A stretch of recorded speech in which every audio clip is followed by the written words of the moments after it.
À peine né, le Royal Baby intéresse d'ores et déjà le fisc américain. La raison ? Il va pouvoir accéder à sa fortune. Le prince Harry et Meghan Markle vont devoir être transparents avec le fisc américain. Alors que le bébé vient tout juste de voir le jour, les impôts de l'autre côté de l'Atlantique sont impatients.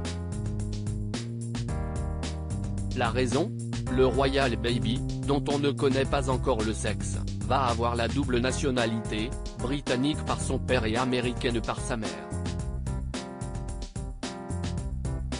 Comme l'explique CNN, il devra, comme Meghan Markle, payer des impôts aux USA et laisser le fisc américain regarder ses comptes. Les États-Unis ont, unique parmi les nations, un système d'imposition basé sur la citoyenneté. Aussi longtemps que Meghan est une citoyenne des États-Unis, elle est imposée, a expliqué David Trettel, le fondateur d'American Tax Returns.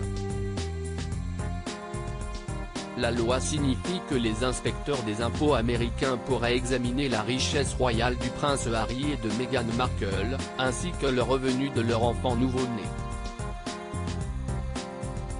Le bébé est né d'une citoyenne américaine et ce petit garçon ou petite fille deviendra automatiquement citoyen des États-Unis simplement parce que sa mère le sera, a-t-il continué. Des règles très strictes en tant que citoyenne américaine, peu importe son lieu de résidence. Meghan Markle devra donc produire une déclaration de revenus américaine et déclarer tout compte en devises étrangères, les avoirs de plus de $200 000 et les cadeaux d'une valeur supérieure à $15 797. Ce qui est notamment le cas de son alliance, qui appartenait à la princesse Diana, ou encore de ses cadeaux de mariage et de baby shower, s'ils proviennent de citoyens non américains.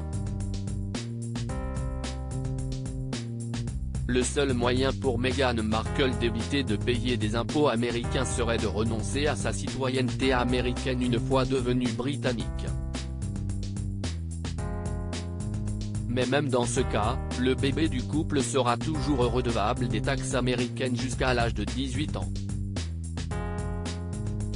On pourrait s'attendre à ce que la reine vienne d'une famille aisée, Diana, d'une famille aisée. On s'attendrait à ce qu'ils aient mis de côté des investissements pour les générations futures, vraisemblablement pour les futurs enfants et petits-enfants anonymes, etc.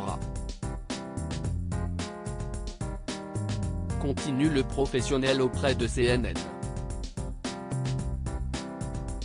Mais pas de panique, les potentiels impôts de Meghan Markle et de son bébé peuvent souvent être compensés par les impôts à payer en Grande-Bretagne, commente Laura Saunders, spécialiste des questions fiscales au Wall Street Journal.